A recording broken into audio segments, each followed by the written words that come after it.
Well, you have just a couple of hours left to make your voice heard in the 2022 midterm elections. Oklahomans are deciding today on who our future federal, state, and local leaders will be.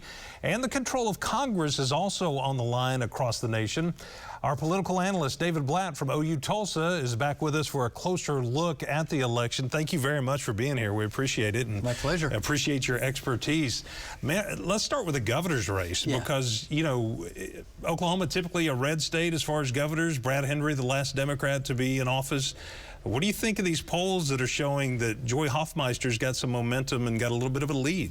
Well, I think, you know, there have been a whole set of polls that have come out in the last week really fall into two categories. There have been a few that suggest that it's a really tight race with anywhere from Hoffmeister up 3 points to, you know, Stitt having a narrow lead. And then there's a second set that have Stitt with more of a 9 to 15 point lead, which would be more in line with how recent elections have gone. But it's clear that Joy Hoffmeister has given him a run for his money and has probably created a bit of a scare within the Stitt campaign when you look at how much money has come in the final days. Would you be surprised at all if she is elected governor? Just based on, she's getting a lot of support from teachers, from Native American tribes, and it looks like she's maybe overcome that hurdle of switching parties, maybe in a lot of people's eyes? I think if Joy Hoffmeister wins, this is going to get national attention. I think it'll be considered one of the biggest surprises of the evening, because you just have to look at voter registration. Right now,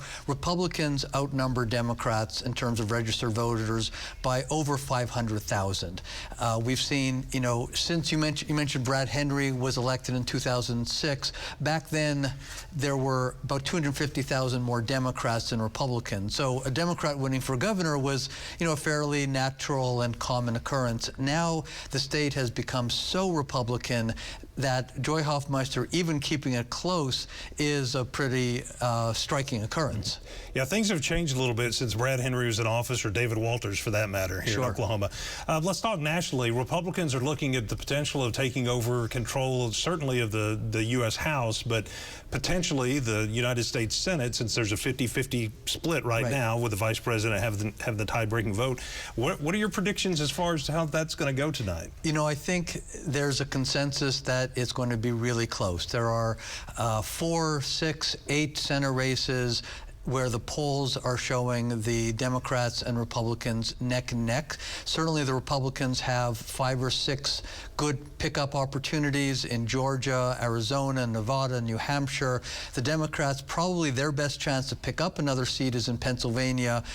The question is whether they'll be able to hang on and maybe emerge with 50, 51 votes. The Republicans, though, if it's a big night, if there's a red wave across the country, they could end up gaining 4, 5, even more seats in the U.S. Senate and having, you know, a pretty comfortable majority when this is over. Boy, that would be a big defeat for the Democrats right now and for President Biden.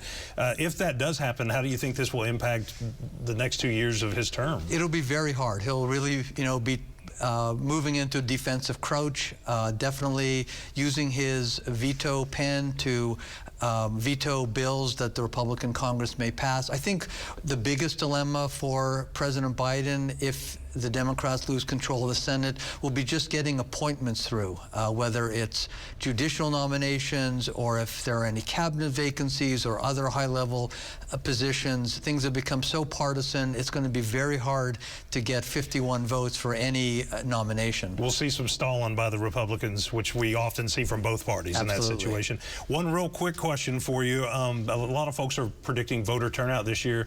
Top 2 or 3 issues that you think are driving people to the polls today? I think here in Oklahoma, education and particularly the future of rural schools has been a big issue. But I think, you know, we're at an age where all politics is national. So just the concerns about the economy, inflation, immigration, I think, you know, we're going to see everywhere in the country that is uppermost in voters' minds. It's the thing all Americans have in common is the pocketbook issues, Absolutely. I guess. All right, David, thank you very much. We're going to talk with David throughout the evening through our extensive coverage here on News on 6 tonight.